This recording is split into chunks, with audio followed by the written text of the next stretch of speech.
Sometimes life lets you down and you feel that you are done. You just want a morning run because the fun is all gone. But sometimes life makes you proud when you look far and wide, when you leave the pain behind and see the brighter side.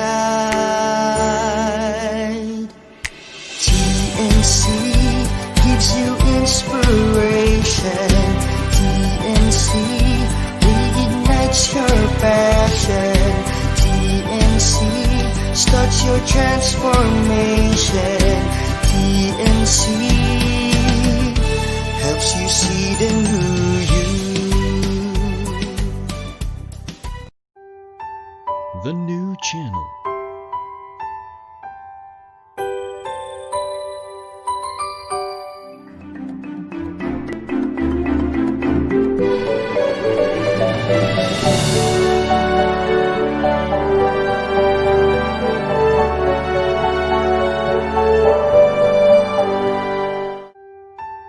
The new channel.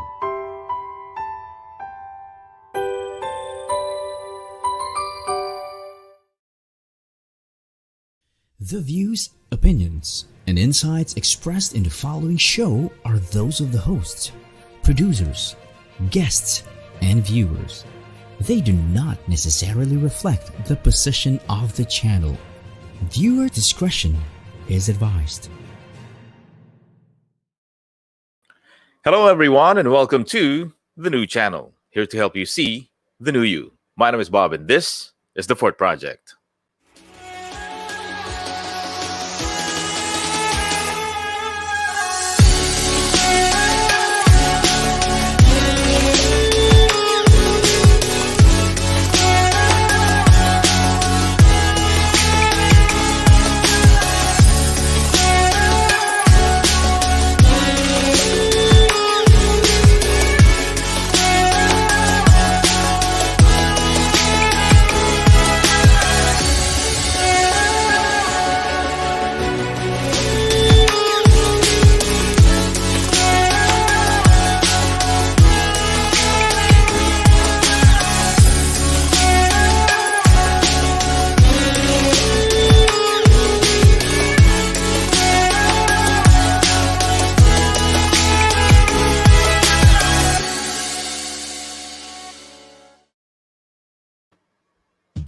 Hey, good evening, everyone. Welcome back to the show. This is the Fort Project, where we talk about money, business, and life. Tonight, right here on TNT, we're broadcasting live all the way from Dubai, UAE. Good evening, everyone. And my name is Bob, your host for this evening. It is the 26th day for the month of September 2020. It's weekend night right here in Dubai, and also weekend night back in the Philippines. And welcome, everyone, to the program. First things first, I'd like to invite you guys to share, like, and follow us right here on this beautiful page of the new channel, TNC. And welcome, everyone. If you're watching this from different parts of the world, good morning, good afternoon, and good evening. And, of course, hope everyone's doing good and doing fine. You can also check us out on Instagram, and you can also check us out on YouTube. We're simultaneously broadcasting live tonight on YouTube. So you can watch us on Facebook and on YouTube, and we have a lot of different shows. We have a lot of different hosts, and again, check us out on Instagram, the new channel TNC, so you can see different shows, programs, and hosts from different parts of the world. We have from Bulacan, we have hosts from California. Before, we used to have host from Texas and Tennessee. And now, tonight, I'm actually hosting the show right here, all the way from the Sandbar, Dubai, UAE. And if you have anything, if you want to be interactive tonight, you can actually join us right here on the comment section down below. If you have questions, if you have insights, if you have messages, or kung medyo shy type naman kayo, inbox us or DM us on the page or on Instagram. All right. So tonight we have 10 beautiful souls who's actually watching. Ito yung mga nauna watching the show. Erwin Mananzara, hello to you, buddy. Good evening. Thanks a lot for present daw siya. Present. Oo, sa bagay, alas 10 na sa Pinas. So medyo relax na, nakakain na, nakapaghugas na ng pinggan. Baka nagkakape-kape na lang kayo. So perfect time for us to actually do the show this time. Direk Saito is actually from Paco, the Paco area of Manila. Hello, Direk. Maraming salamat for tonight. All right. So before I start, I'm just gonna give you a really short review of the movie that I watched last night. If you are familiar with the book Secret, or if you watched it on YouTube, The Secret Dare to Dream, may movie na. Okay, so ginawa na ng pelikula. Okay, so the movie is all about law of attraction. Ano yun? In the movie, there's a family, actually single mom with 3 kids, two girls and 1 boy, na medyo struggling in life, mahirap ang trabaho, maliit ang sweldo, her husband died 5 years ago, and tapos may hurricane na parating pa. So medyo sabihin na natin medyo kamalasan. Okay, yung nangyayari dito sa family nito. And then one day, one guy came to their lives, and then everything changes. Kasi sabi nga ng babae, you're one of the people who actually wake up smiling, right? Kasi siya umaga pa lang, alam mo yung problema na. Itong guy na dumating na to, siguro in the movie, he represents hope. Okay? Na sabi nga nung lagi kong binabanggit, diba, where attention goes, or where attention goes, the energy flows. Ibig sabihin, kung saan lagi nakatutok yung utak mo, kung ano yung binibigyan mo ng pansin, yun yung talaga yung mangyayari. So that's the law of attraction. If you're not familiar with it, you can actually watch it on 45 minutes lang nga. Medyo mahaba ng konti. You can watch it on YouTube. There's a book yata or may ebook na rin, so you can actually learn from it maybe. Baka may makuha ka. So starting today, be very, very careful of how you think. Oo, kasi napakadelikado. Oo, kasi di ba pansin mo yung law of attraction, it works sa mga sugat. Ano ibig sabihin? Pag bata ka, di ba parang pag lagi mong, alam mo, sugat ako dyan, wag, laging tinatamaan, laging nasasagi. Kasi lagi mong binibigyan ng pansin. Oo. So, be very, very careful of what you think, because you become what you think. Kasi nga, di ba? Ang universe kasi nakaabang lagi. Oo, totoo ha. Kapag sinayang mahirap ako, ang hirap ng buhay, may crisis, wala namang mangyayari sa akin. And guess what? Sabi ng universe, your wish is my command. So tonight, we're gonna learn more from my guest. Again, we go way, way, way back. Ang aking bisita tonight. And as in mga bata pa kami, wala pa kaming alam sa mundo. Magkakasama na kami nito mga to. So we're gonna be talking about discipline, mindset, execution, and of course, business and being an entrepreneur. And ano ba yung mga pinagagagawa niya ngayon, especially ngayong pandemic, no? That our message is to inspire and motivate you guys and empower you guys that you can actually do more. You can actually do a lot, even if it's pandemic. No, yung mga stay at home, and depending on where you're located, kung medyo na lift up na yung ano tawag dito, yung quarantine sa inyo, yung lockdown sa inyo, you can still do more. So everything is online nowadays, and that's a good thing, right? So ladies and gentlemen, please welcome on the show a good friend of mine, a teammate from my swim mate, kababata, tropa, barkada, kakilala, and parang lahat-lahat na yata, no? And ito yung sinasabi ko, no, na pag-compare ko lang, no, sa mga babae, pagka minsan nga may magpinsan, close kami nung bata ko sa mga babae, ha. Ngayon hindi na kami nagpapansinan. Ang mga lalaki, wala kaming ganyan. Okay, magkaibigan, magpinsan, magbarkada. Kahit siguro mga 10 years kami hindi magkita, 25 years, pag nag-usap kami, ganun pa rin. So please welcome on the show, Mito Ilagan. Hi, Bob. Hey, welcome to the show. Kumusta? Located from Los Baños, Laguna, tama ba? Yes. Mm-hmm. So, kumusta dyan sa Laguna? It's fine naman. Okay. Okay naman. Talaga. So, teka, all the way from San Pablo, lumipat na, transfer na kayo dyan. Yes. Canada. Yes. Currently living. Okay. And currently, you have a wife, tama ba? Partner. All right, good. 38 years old, very young, and very good looking tonight. Welcome on the show. It's been an honor, and it's nice to have you here on board. So, ito magandang kwentuhan to kasi hindi pa po kami nagkwentuhan sa backstage. So, ngayon pa lang kami magkukwentuhan after ng grade 4, 5, and 6. I think that was the last time na huli kaming nagkasama-sama. So, Mito right here is ano yan, a bike fitter, uh, and then of course he has a business too with bikers, triathlete, and he is an entrepreneur. So let's go back a little bit, bro, before we actually continue with the whole juicy part of the program. I mean, the interview, the show. So nung naghiwa-hiwalay tayo, and then you guys go to high school and then college. Pagka-college mo, you went abroad, tama ba? College, yes, after college, uh, nag-work sa Honda. So, work sa manager for the... After that, nag-migrate ako sa Australia and studied auto mechanic. Then, after nun, balik ulit sa Philippines. How long have you stayed in Australia, and where exactly, which part of Australia? Melbourne. Oh, buti hindi kayo nakita ng nanay ko. Hindi, ang mami ko naman kasi parang mga 15 years ago lang. 4 years old days ago. Okay. So ilang years nga ulit sa Australia? 4 years. 4 years. This is right after college, graduating from college, tama ba? No, after college, nag-work na ako for 13 years sa Honda. Okay. So at least you have Actually, I didn't finish college in the Philippines. I finished college sa Australia.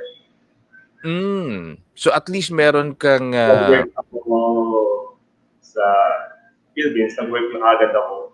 Then, nag-migrate sa Australia. Doon ako nag-finish ng college. So at least you have a little bit of a background when it comes to being an employee. Because Yes. earlier, by the way, guys, no, sa mga viewers po, he is the brother of Kim Reyes, yung season 1 ko. I think second to the last episode, kung hindi ako nagkakamali, or siya yung final episode yata, oo, dun sa season 1 ko. So, si ate niya, hindi talaga naka-experience to be an employee, but good thing for Mito right here tonight. So, he can actually, you can actually relate dun sa pagiging entrepreneur, dun sa pagiging employee. So, after nung 7 years in Honda, tama ba? 13 years. 13 years, wow. Being I started as a messenger, then trainee mechanic, then I shifted to sales agent, then service advisor, then a manager. So, yung lahat ng work dun sa dealership, alam ko. My question is, okay, because kagaya po ng back ni Kim, ng ate niya, no, they, of course, isa naman sila ng tatay at nanay, magkapatid nga eh. So, being in the back, in the business mom and dad world, or the entrepreneur parents, what did they say and tell you? Kasi, obviously, si Tita Maris and si Tito Chito, they both have businesses. But na ikaw, yung path na kinuha mo during that time, employment muna, anong sinabi nila sa'yo, or anong naisip mo? Actually, my dad was my boss. Okay. Okay. So, naging slack off ako ng college. So, he wanted me to learn every step without his help. So, I worked hard every step. Yan nga pala, no. This is very, very, very interesting. Kasi some people thought, 'di ba? They might think na okay, pag mayaman, mga spoiled yung mga yan. Yeah. But in your case here, that's a good thing, because si Tito Chito, your dad wanted you to maybe learn, 'di ba? Na okay, sige, hindi mo natapos yung college mo, you have to start from zero, from the bottom. So, how did you feel, and parang ano yung thought process mo muna nung parang si daddy naman, ano ba to? 'Di ba? Anong pumalag ka ba? Nag-away ba kayo? Hindi naman. Medyo sumamadog ko. Pero, in the long run, nakita ko din yung gusto niya matutunan na magsikap ka. Kasi yan lang ang matutulong namin sa iyo. Matuturo yung disiplina sa life. Oo, kasi 'di ba hindi madali na kasama mo yung ibang empleyado and then they know na ang owner ng pinagtatrabaho niyo pare-pareho tatay mo, 'di ba? So how did you yung buong 13 years na yan, how did you kumbaga parang nakisama dun sa mga nandun mismo na mga ano, kumbaga colleague, mga employee din? I never told them na treat ako na above them. Gusto ko level lagi kami. I never told them na, yun nga, gusto ko kung anong position mo, pares lang tayo, pantay tayo lagi. But they Ayoko know that you're na, they know that you're the son of the owner, right? yes. pero nung inuutusan nila ako, pag kailangan kong gawin ko. Diba, pag mali ang ginawa ko, sinasabihan nila. So, yung sinasabi mo kanina na you understood what dad wanted you to learn, na-realize mo yan like after ilang years? Kasi nung una, okay, sige, anak ako, pero sumama yung loob ko. But after a few years siguro, like how many years before nag-sink in sa'yo na, okay, ito pala yung gusto ni daddy na ano, na maintindihan ko? About 10 years. Wow, 10 years. Pero so, during the span of 10 years, what are the okay, sige. So you started from the bottom hanggang sa siguro ang gusto ni Tito Chito is malaman mo the operational part of the business. Hindi lang dun sa managerial, hindi lang sa purchasing, hindi lang sa sales, sa lahat. So what have you learned na feeling mo hindi mo it's very valuable for you na parang buti na lang pala no, pumasok ako dun sa office ni dad? Yung nakita ko kung paano talaga yung circulation ng isang business, kung paano mag-motivate ng bawat personnel, and kung paano mo papakisama ang bawat tao. Kasi hindi naman lahat ng tao pare-pare sa ugali. So, kailangan mong alamin din lahat ng ugali nila bago ka gumalaw. Talaga? So, that's a good thing, no? Kasi you did not want a special treatment. And of course, you told them na, okay, pare-pareho lang tayo dito. Nagtatrabaho tayo sa tatay ko.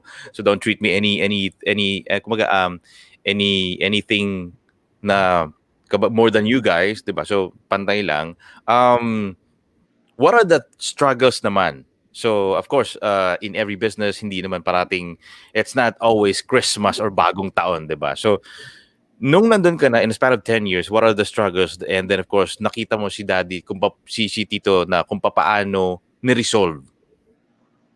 Like, yung bumababa yung sales, productions ng yung pagbibenta ng kotse, bumababa, or yung sa service, parang yung output. So, nakikita ko kung paano siya nag-strategize ng mga move na dapat ganitong gagawin the next month, mag-advertise like that, or basta every move, may contingency plan din siya ginagawa. May dalawa yung lagi yung plano. If this one fails, meron pa isang plano pwedeng gawin para ma-recover. So in the entrepreneur world, hindi pa pwedeng walang sagot. Kumbaga, there's always an option, there's always a way for things to get better, no? There's walang impossible dapat. Everything possible dapat sa entrepreneur. And I think hindi mo naman basta-basta matututunan yan kahit natapusin mo pa yung college mo anong mga panahon na yan, tama ba? Yes, hindi matutunan din sa college kasi iba rin talaga pag yung Okay, I think we lost a connection there with Mito. And by the way, this is the second episode of the season 2 right here on TNC, The Fort Project, where we talk about money, business, and life. Mito Ilagan is a bike fitter, an entrepreneur, and we used to be in one swimming team back in the day when I was grade 4, 5, and 6 in San Pablo City, Laguna.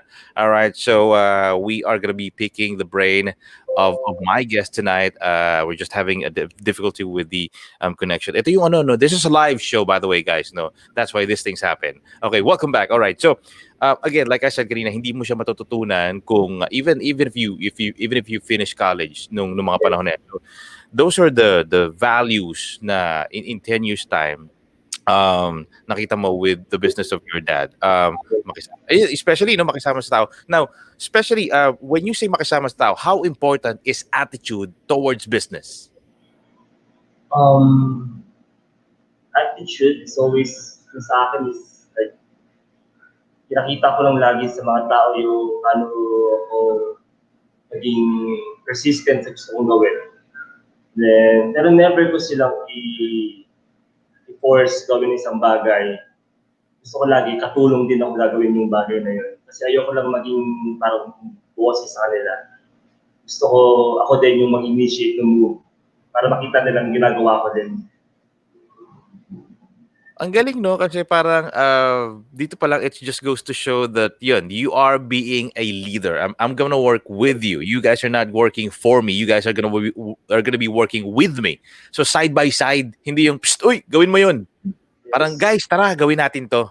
Diba? And that's a very, very good attitude. Now, my question is, if you are an HR and you have the business, eto na, kumbaga, ikaw na si Tito Chito. If you're going to hire a person between magaling pero sablay ang attitude or yung hindi masyadong magaling pero coachable, which one are you gonna hire? Hindi masyado magaling. Why? Kasi matuturuan mo naman siyang gumaling. You can train him to be better. Pero yung attitude is, hindi mo na mababagay attitude ng tao. Diba? O, diba, parang hindi attitude ng tao eh. Hindi mo mahirap na pakisamahan. Exactly. And that's a problem and an issue with corporate worlds, businesses, and offices. Minsan kasi maraming magagaling. It's just that at the end of the day, you have to look at the attitude of the people, and doon nagkakaroon ng clash, di ba? Nagkakaroon ng misunderstanding, miscommunication, just because magaling eh. Di ba? Yun nga, no? So this time, I'm gonna be pausing for a break, and the interview is getting interesting. So I'm gonna be pausing for a break, and I'll be coming right back right here tonight on TNC.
We're back on the show, episode 2 of season 2, right here on the Ford Project, where we talk about money, business, and life. Tonight, live on TNC, broadcasting or streaming live all the way from Dubai, UAE. Saying hello and hi to Chino Jose. O Chino na lang, haba ng pangalan nito eh. Oh. shout out out to Bob and Mito. Hey buddy, what's up? Good evening to Tita Maris. Ayan, she's actually watching. My mom all the way from Australia. Si Aling Clemen, si Derek Saito J. Watching also, and of course, before we actually move on with the rest of the interview, I'd like to invite you guys to watch different program shows and different host right here on this Facebook page of TNC, the new channel. You can watch The Big Picture Mondays to Fridays, 7 p.m. HR Hotline, Tuesdays, Thursdays, and Saturdays at 1 p.m. And of course, we have the family business is everyone's business at 4 p.m. Saturday. Usapang Beauty. This goes live every Thursday and Saturday at 5:30 p.m. And of course, the U-Turn Mondays and Thursdays 10:30 a.m. And we have the Home Buyer, all about properties, Mondays and Thursdays 4 p.m. Laugh and Learn through the Puppet Stories Mondays with Juan Lu 5:30 p.m. Magbenta, bumili, tumulong dahil bukas na ang TNC Marketplace and Online Bazaar Thursday and Friday at 10 p.m. And of course, YOLO, nako ito mga kabatas, with Attorney Carlo and anong pangalan ng isa? Sheila, Attorney Sheila. This is on Thursdays 8:30 p.m. and two leaders in one platform, TNC The Talk, Mondays at 12 noon. After shift, Chino and Trisha, Wednesdays and Fridays at 8:30 p.m. Discover your talent and learn how you can share it with others through Win Within, Saturday at 8:30 p.m. And of course, we have Danny Art Show, Fridays at 5:30 p.m.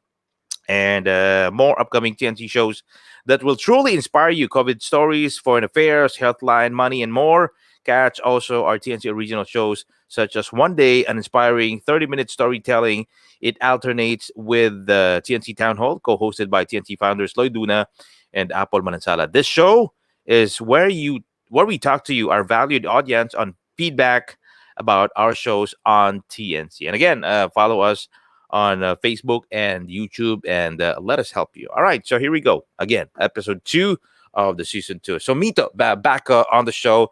Kanina, nabanggit mo na pwede ka naman sanang mag-utos pero why did you choose? Why did you want na, hindi guys, gawin natin together instead na, guys, pakigawa nyo na lang kasi may ginagawa ako, busy ako. Why did you choose that way? Just to lead an example, mga tao. So, if you're showing a good example, they will follow you. Diba?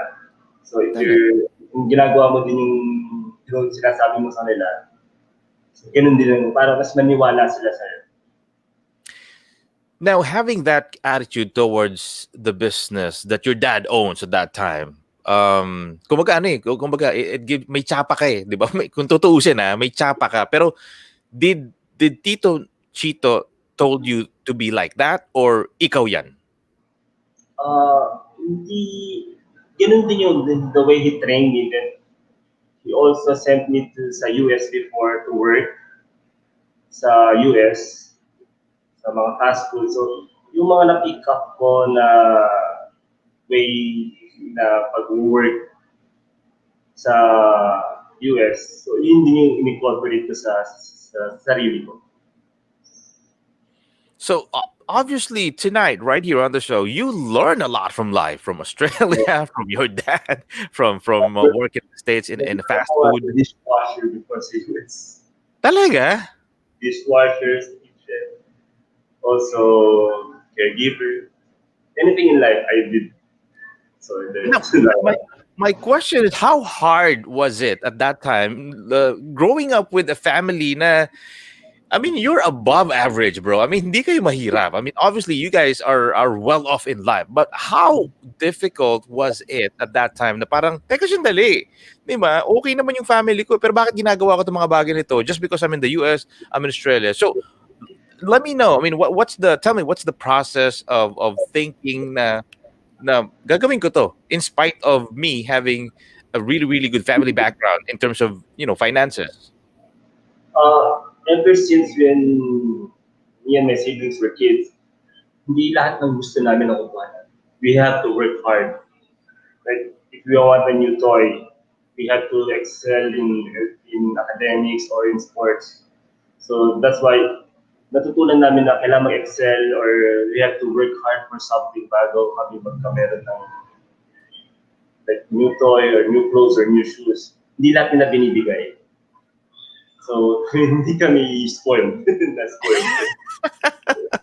Oo nga. Now, this is very, very true. Kasi sabi nga ni Kim last time, no? Sa bahay kasi namin, bawal ang mayabang. So you really have to work hard if you want anything. Kumbaga, dad, gusto ko Yes. ng bagong bike or bagong laruan, truck or toys. So kailangan meron kang munang gawin before you can actually have that. Ganun ang practice sa loob ng bahay. Mhm. They reward us after we have good grades or won a contest.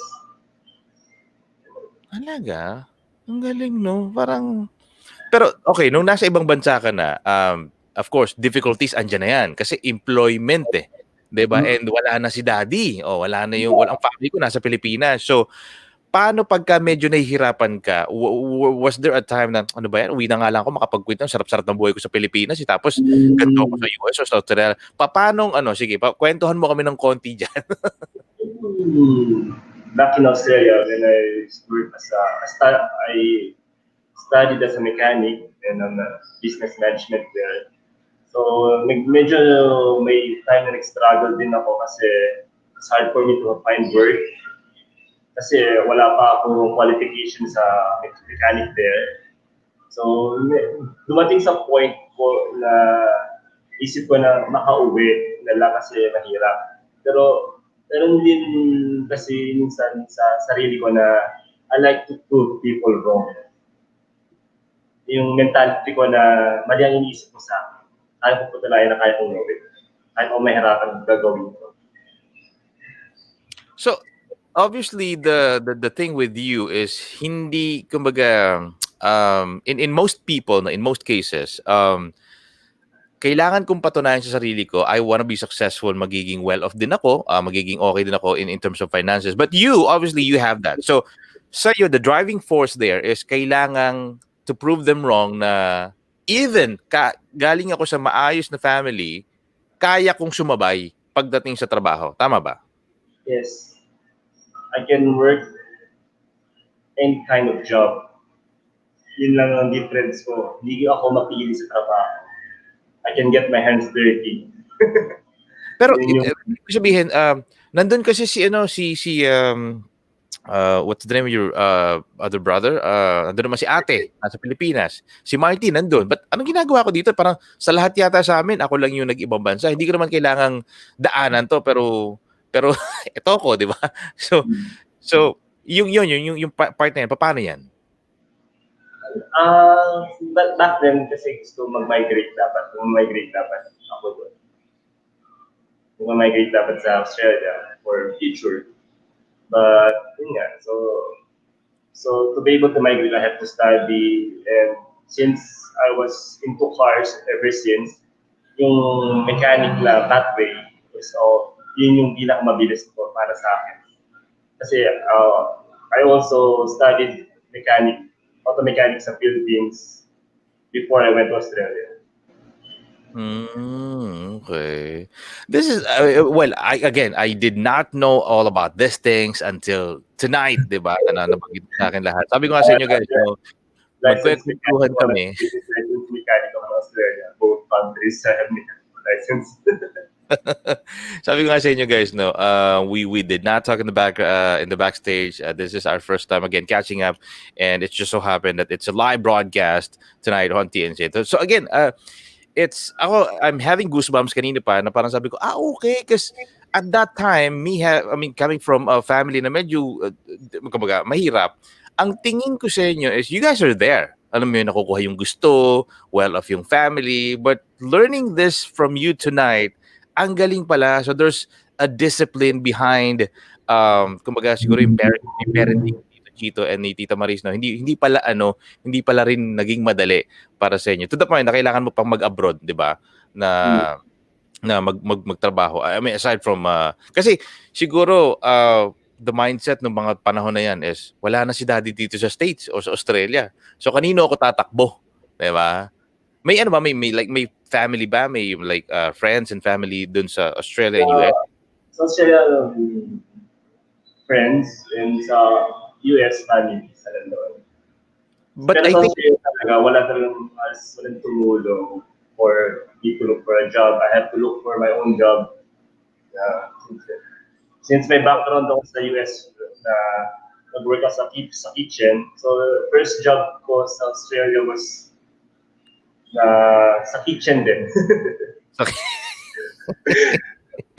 So ano te, kasi dali, marami kang ano, mga paso-paso, tilamsik ng mantika. Oo. Working ako as a janitor sa Australia. Then, factory worker, welder. Talaga? I mean, aside from the sinasabi mong kaya kong patunayan, I mean, why? Why do you have to go through all those difficulties na pwede naman sanang maging madali? Minsan din maganda rin yung may challenge sa buhay. Na hindi yung hindi kaya mong gawin na hindi kayang gawin ng ibang tao. Mas maganda yung ma-challenge kayo na lahat pwede kong gawin. Na, meron bang ako na kayang gawin na hindi mo kayang gawin? Minsan maganda yung challenge sa buhay na ganun. My question is, meron bang ibang like family and friends na nagsabing, bro, ano ba yan? Bakit ginagawa mo yan? Ang ganda-ganda ng buhay mo din sa Pilipinas, umuwi ka na lang dito. Meron ba? Like kamag-anak, kakilala, kaibigan? May mga friends ako rin sabi na, bakit nagagawa mo yan? Ba't kaya mong gawin yan? Lahat. Hindi ko pinili, hindi ko inisip na kailangan get yung lifestyle ko. Ay, di ba? Mas maganda yung kaya mong gawin lahat sa buhay.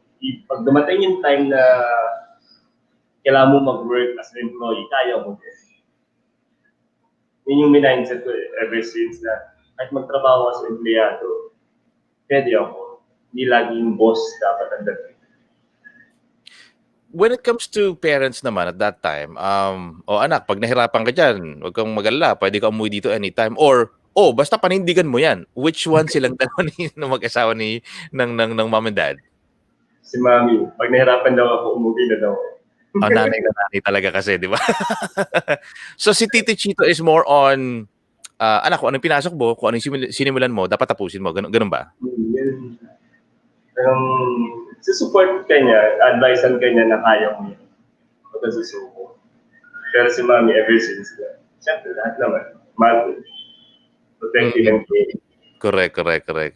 And now I understand why they put up the Royal Dolphin Swimming Club to actually build up individuals, not just kids and athlete, pero to build up individuals and people. Na kasi I don't know if you're watching this and you are a valuable player, basketball player, nag-compete ka, iba talaga kasi yung disiplina when it comes to sports. Now again, this is my next question to you, bro, na ano yung mga nakuha natin o nakuha mo from being an athlete and then applying towards life? Ano yung mga let's say ingredient? First of all, yung self-discipline. Yung na-pick up ko ever since being an athlete, yung having a self-discipline, maging consistent kasi ginagawa mo sa buhay. And then, maging mahaba ang pasensya, marunong ka magtiis sa hirap. Kasi alam mo naman yung hirap ng training dati. Now, my next question, bro, is sabi mo kasi mahaba pasensya. And nowadays, you see na everything is a lot easier for people. Gusto mong magpa-deliver ng pizza, hindi mo na kailangan tumawag ng telepono. Pindot-pindot ka lang, there's an application, Uber ka, o kung ano man yan, pizza delivery.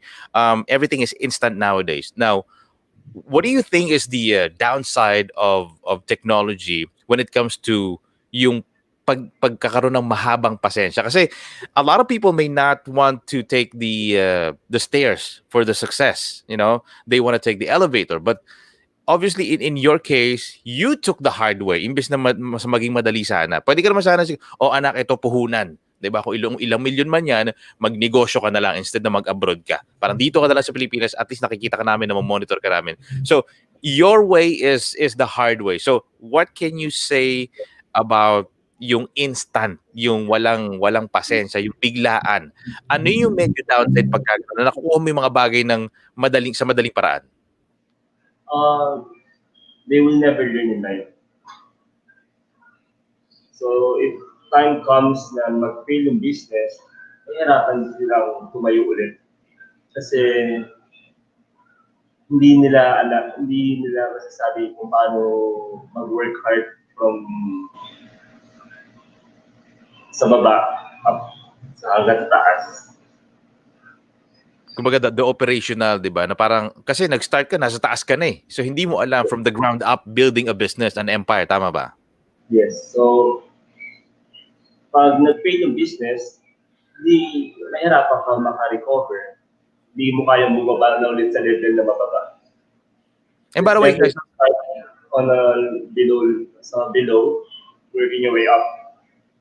And by the way, guys, no, when we say entrepreneur, when we say businessman, it's not always winning. It's sometimes it's more on losing. But what you learn and get from losing is you learn. Ito yung sinasabi ni Mito tonight, no, para sa mga viewers na. And especially if you are an aspiring entrepreneur, if you want to start an enterprise, a business, hindi yung, I think, first 3 or 5 years of you being an entrepreneur, ang learning mo dyan, sang katutak, sang damakmak. Hindi sinabing san katutak at sandamakmak yung kikitain mo diyan o tutubuin mo o yayaman ka. Hindi. Okay? It's character building for the first 3 to 5 years of you trying to be an entrepreneur. So I think that's yun yung process, no. Kaya nga sinasabi namin lagi, no, when you're trying to put up a business, always trust the process. So that's a very very good point and a very powerful one na sinabi ni Mito na hindi ka matututo. Because you only learn when you commit mistakes and when you have failures in life. And I think this is na discuss ko rin on one of the podcasts, I think my other podcast na hindi kasi Mito ganito, 'di ba? Sa school yata parang pangit pag nag-failure. Tama ba? When you go to school, bakit malito? Oo. Parang we are ibubuli ka ng mga fail ka. Pero mas maganda rin minsan na matutunan mo mag-fail. Hindi ka talaga matututo maging successful sa buhay kung hindi ka nag-fail. Exactly. And one of the speech of Denzel Washington sa isang parang graduation, fail forward, fall forward. Ibig sabihin, commit as many mistakes as possible, and because that's the only way that you can actually learn in life. Now, I like the conversation. I think we're going to be taking a short break once again, and ang dami-dami natin natututunan at nakukuha with my guest tonight on the second episode of the second season or season 2 of the show right here in the Fort Project. So another quick break, and we'll be coming right back with more. So please do stick by.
Once again, back on the show. This is the Fort Project and episode 2 of season 2 right here on TNC. I'd like to say hello to Arnon. Kanina ka pa namin binabati dito. Wala ka pa sa stream. Wala ka pa sa comment section down below. So Arnon is all the way from Hong Kong. Again, Tita Maris, yung isa dito, boss, pa-autograph. Japanese yung name. Mito, want to say hi to anyone before we actually continue? Kasi medyo ang ganda ng usapan eh. So sige, let's just get that out of the way muna yung mga pwede natin batiin. Again, Tita Maristela Ilagan. Hello po, Tita. Magandang gabi. Maraming salamat sa paggantabay. Anyone you'd like to say hi to? Hi sa parents ko, ay sa mga friends. No, ayan, lahat na kayo ha, para walang samaan ng loob. Baka sabihin, ba't di mo ko binati? So, lahat na ha, lahat ng friends and family members. So, bakit kailangan na Bakit kailangan na parating may option, parating may kumbaga, if the plan A nga did not work, kailangan may plan B ka. Bakit kailangan ito in general na to, hindi lang sa business, sa pagiging athlete, sa buhay. Bakit kailangan na parating hindi pwede, dapat may paraan yan, dapat may option yan. Yung lesson na tulang ko sa business school sa Australia, always have the contingency plan. So if one plan fails, you have another one. So para yung motivation mo will keep, yung motivation mo is dire-diretso para hindi ka ma-frustrate sa buhay if one fails. Speaking of motivation, since I'm also in the entrepreneurship world, some people come up to me, Bob, motivate mo naman ako. So, sabi ko kasi, sige, let me ask you first. What motivates you? Kasi nga, again, you have money, okay? Kasi the reason why a lot of people wanted to work hard is for them to be able to buy things, for them to be able to have more money. But in you, it's given, okay? May pera. But what motivates you to keep pushing and just, I really need to do this. Kailangan gawin ko to. Kailangan matapos ko to. What motivates you? For me, I never think of earning first. Gusto ko yung, I like the things I'm doing because I love them. Like, I love bikes, I love to cook, I love the farm. So, yung passion ba, inuna ko, never about earning money. Never ko pumasok sa isip yung mag-earn ng money. Kaya, nag-enjoy ako sa ginagawa ko. So If you were in my position, pag may lumapit sa'yo, Mito, motivate mo naman ako. What can you tell them? Kasi ako parang, sabi ko, medyo may pause ng konti, blanco. Kasi parang sabi ko, clearly you don't know what you want in life. Kaya nga sabi doon sa movie na pinanood ko kagabi, if you don't know what you like in life, how can you ask the universe for it? Tama na di ba?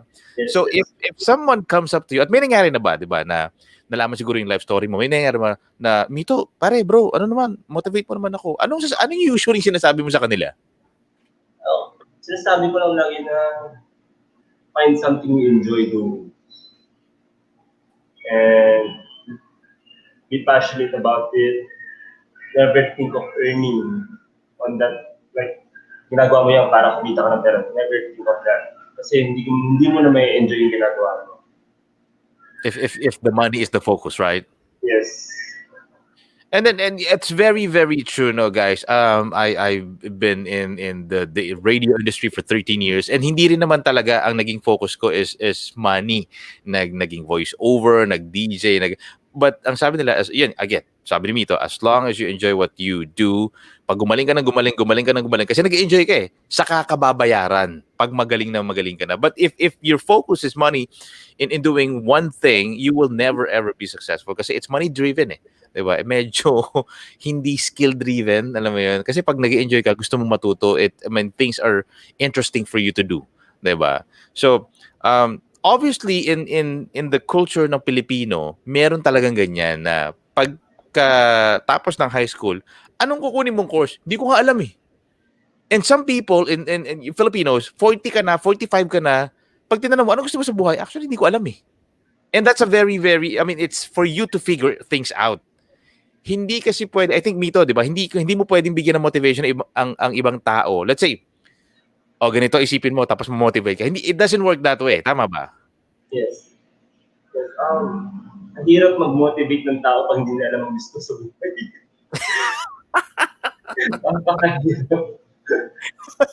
Hindi mo alam kung paano ka mag-start din para kausapin sila.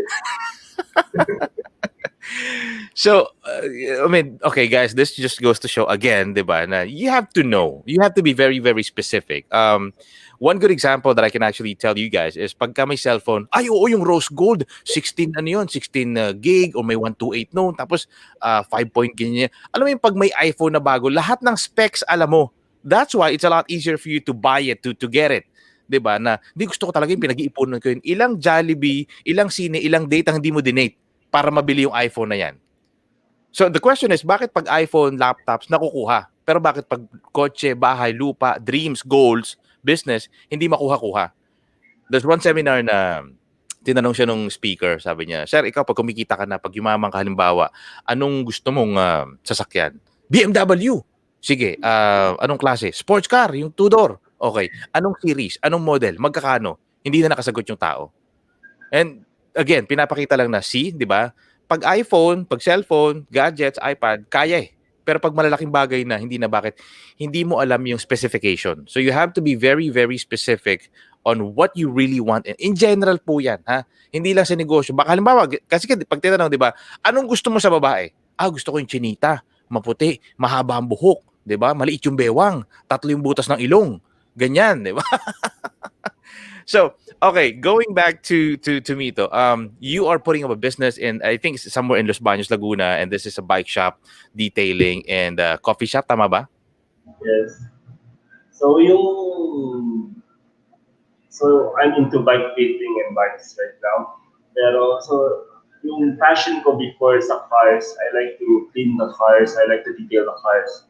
So naisip ko, why not put it into bikes as well? Maging parang linisin mo din yung bike, parang kotse din, na detailed lahat yung bikes, like wax, everything, put it on it. So naisip ko magtayo ng studio na may bike detailing. So habang nagpapadetail sila ng bike, may umiinom ng kape. Tama ba? Ganun. Yun ba yung besides?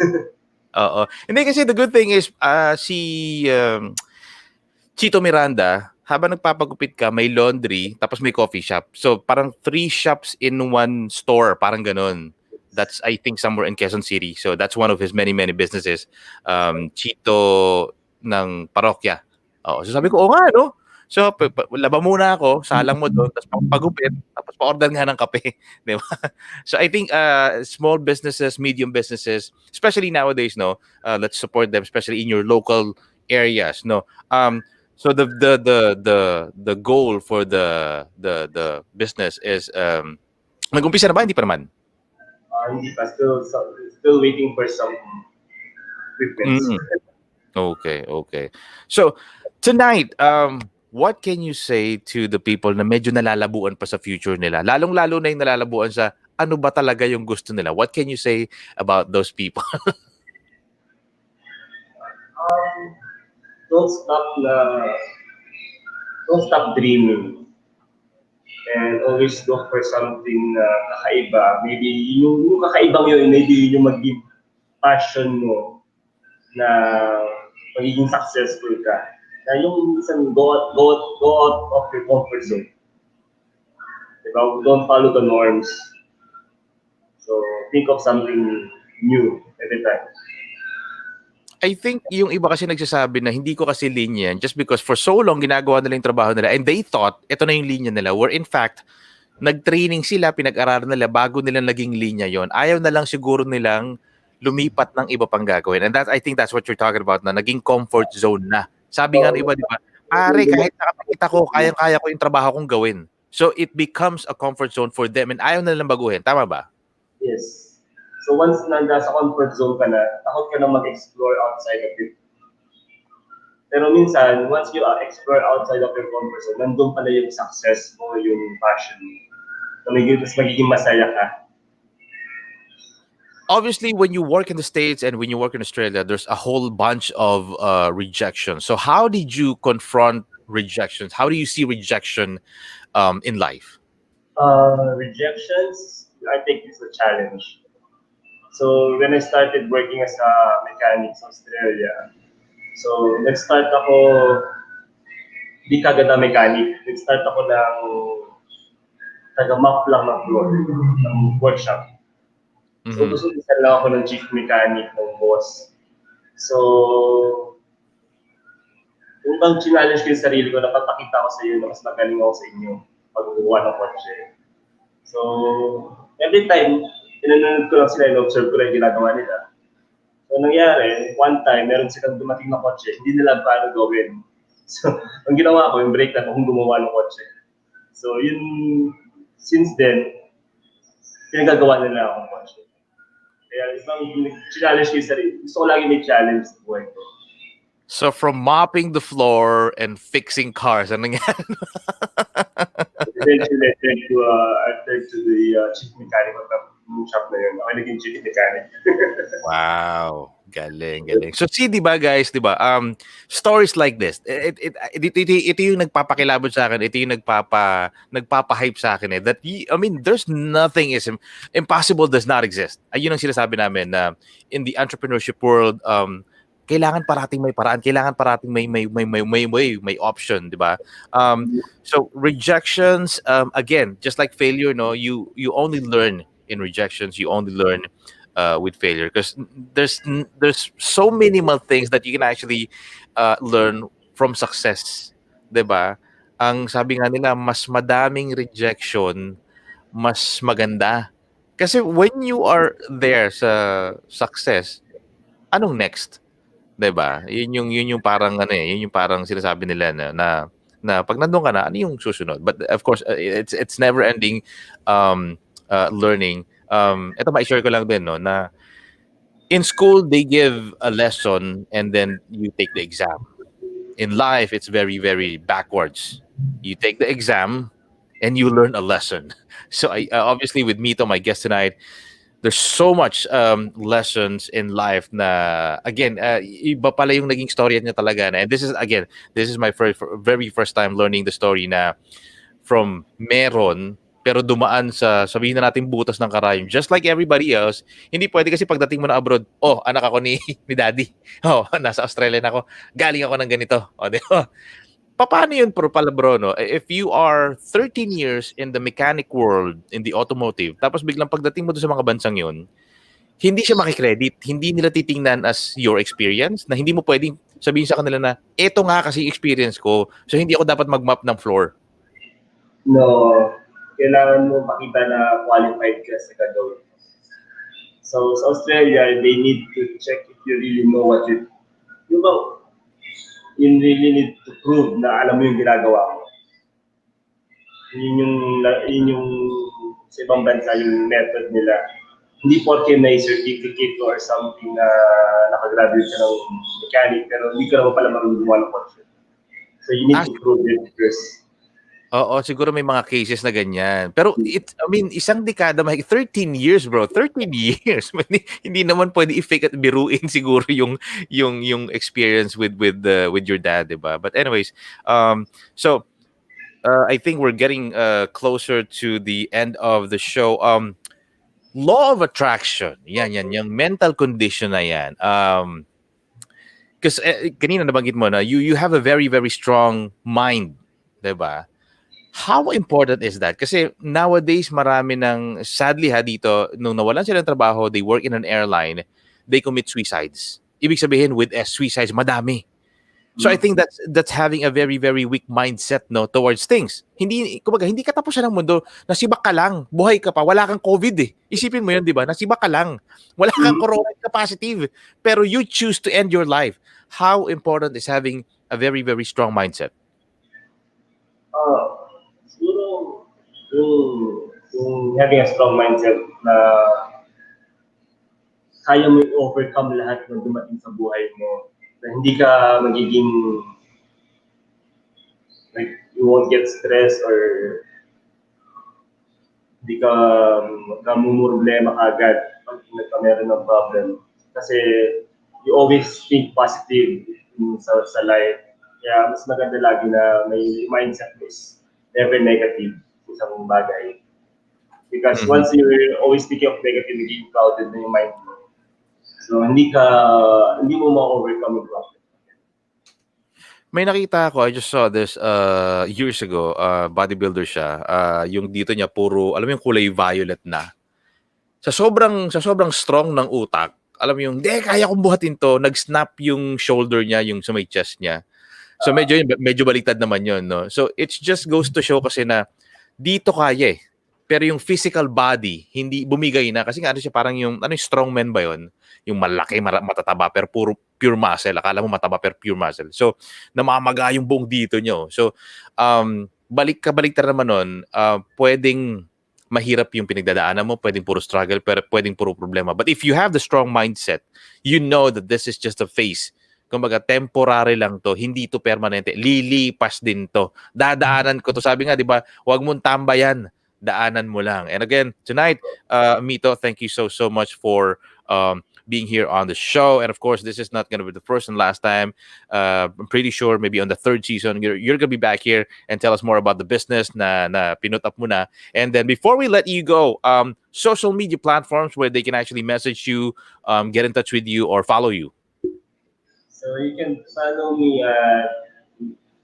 on my IG account at Mito_Fluidfit, on my Facebook account at Mito space ILGN. All right, bro. Maraming salamat, and thank you for being here on the show. And stay safe. Okay. All right, there you go. Season 2, Episode 2 tonight on the Ford Project, where we talk about money, business, and life together with your host tonight. And that's me, Bob. And I'd like to say hello and good evening. Thank you for the group of people who made this show possible. We have the Puzzle Box people, sponsored by the Manila Times, Step Back, Philippine Association of Professional Speakers. And this has been Bob, your host, right here on the Ford Project, live on TNC. Until next time, good night.